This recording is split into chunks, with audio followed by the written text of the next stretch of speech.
اور جب کافر شخص کی موت کا وقت آتا ہے تو عذاب کے فرشتے بالوں کا لباس لے کر اس کے پاس آتے ہیں اور اسے کہتے ہیں ناراض ہونے والی ناپسندیدہ روح نکل، اللہ کے عذاب کی طرف چل۔ وہ مردار کی انتہائی بدبو کی صورت میں نکلتی ہے، حتیٰ کہ وہ اسے زمین کے دروازے کے پاس لے آتے ہیں تو وہ کہتے ہیں یہ کتنی بدبودار ہے، حتیٰ کہ اسے کافروں کی روح کے پاس ملا دیا جاتا ہے۔ اب دیکھیں کہ وہ مومن پوچھ رہے ہوتے ہیں، اب میں اس کو ٹرانسلیٹ کر رہا ہوں، برا نہیں منانا۔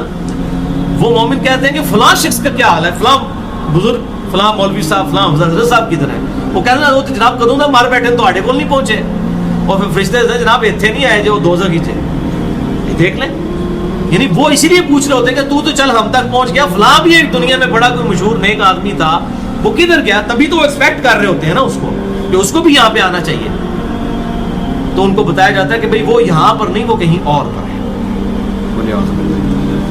12ویں حدیث جامعہ ترمذی میں 1071 نمبر اور مشکات میں 130 نمبر ہے۔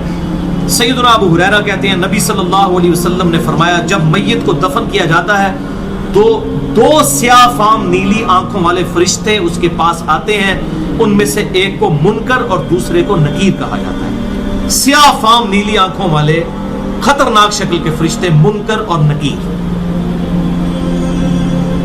بس وہ کہتے ہیں تم اس شخص کے بارے میں کیا کہا کرتے تھے، یعنی نبی صلی اللہ علیہ وسلم کے بارے میں سوال ہوتا ہے تو وہ کہتا ہے وہ اللہ کے بندے اور اس کے رسول ہیں، میں گواہی دیتا ہوں کہ اللہ کے سوا کوئی معبود نہیں اور محمد صلی اللہ علیہ وسلم اس کے بندے اور رسول ہیں۔ وہ دونوں فرشتے کہتے ہیں ہمیں پتا تھا تم یہی جواب دو گے۔ پھر اس کی قبر کو لمبائی اور چوڑائی میں 70 ہاتھ کشادہ کر دیا جاتا ہے۔ یہ 70 کہتے ہیں کثرت، حد نظر تک کشادہ کر دیا جاتا ہے۔ پھر اس کے لیے اس میں روشنی کر دی جاتی ہے، پھر اسے کہا جاتا ہے سو جا۔ وہ کہتا ہے میں اپنے گھر والوں کے پاس واپس جانا چاہتا ہوں تاکہ انہیں بتاؤں کہ میں کامیاب ہو گیا ہوں، لیکن وہ کہتے ہیں کہ تو دلہن کی طرح سو جا جسے اس کے گھر کا عزیز ترین فرد ہی آ کر بیدار کرتا ہے، حتیٰ کہ اللہ تعالیٰ اسے اس کی خوابگاہ سے قیامت والے دن بیدار کرے گا۔ یعنی اسے لٹا دیا جائے گا، پھر اس پہ وہ کیفیت وہ جنت والی تاری رہے گی، پھر الٹیمیٹلی اللہ تعالیٰ اسے دوبارہ سے زندہ کرے گا۔ اور اگر وہ منافق ہوا تو وہ کہے گا میں نے لوگوں کو ایک بات کہتے ہوئے سنا تو میں بھی ویسے ہی کہا کرتا تھا، یعنی مجھے نہیں پتا، اللہ کی وہ گواہی نہیں دے سکے گا، رسول اللہ صلی اللہ علیہ وسلم کا اقرار نہیں کر سکے گا، میں کچھ نہیں جانتا۔ وہ فرشتے کہیں گے ہمیں پتا تھا تم یہی کہو گے، پس زمین سے کہا جاتا ہے اس پر تنگ ہو جا، وہ اس پر تنگ ہو جاتی ہے حتیٰ کہ اس کی ہڈیاں اور پسلیاں ایک طرف کی دوسری طرف آ جاتی ہیں، یوں اور اسے مسلسل عذاب ہوتا رہے گا حتیٰ کہ اللہ اسے خوابگاہ سے دوبارہ زندہ کرے گا، یعنی قیامت تک اس پر وہ اس حالت میں عذاب رہے گا، ہمیں نظر نہیں آئے گا۔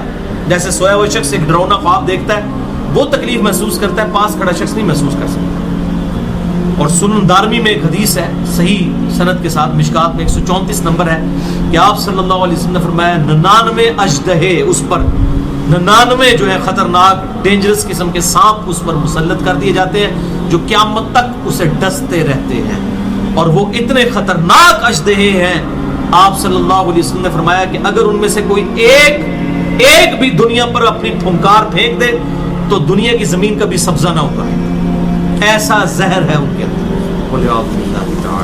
اللہم اجرنا من النار، اللہم اجرنا من النار۔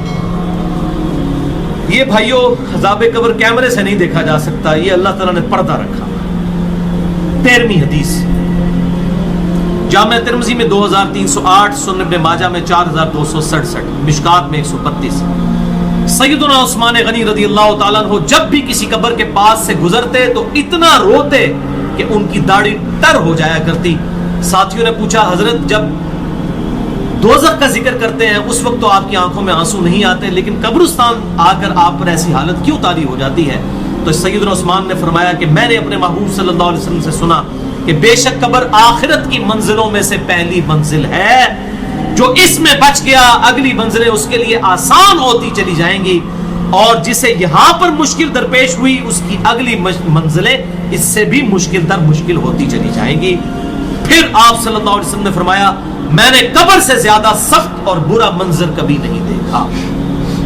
تو یہ حضرت عثمان غنی رضی اللہ تعالیٰ عنہ کی وہاں پر یہ حالت ہوتی تھی، اور اس میں کیا الفاظ ہیں؟ قبر آخرت کی منزلوں میں سے پہلی منزل ہے، لہذا یہ پرفیکٹ دعا ہے، اللہم ربنا آتینا فی الدنیا حسنہ وفی الآخرۃ حسنہ وقنا عذاب النار۔ یہ مولویوں نے جو اپنے بیچ میں جو ہے وہ انجینئرنگ کرنے کی کوشش کی ہے، وقنا عذاب القبری، وقنا عذاب الحشری، یہ جو بدعت داخل کی ہے، اس کی ضرورت ہی نہیں ہے، کیونکہ عذاب قبر بھی اس میں داخل ہے۔ اس میں الفاظ آپ نے دیکھ لیے کیا ہیں، قبر آخرت کی منزلوں میں سے پہلی منزل ہے، تو وقنا عذاب القبری وقنا عذاب الحشری کہنے کی ضرورت ہی نہیں ہے۔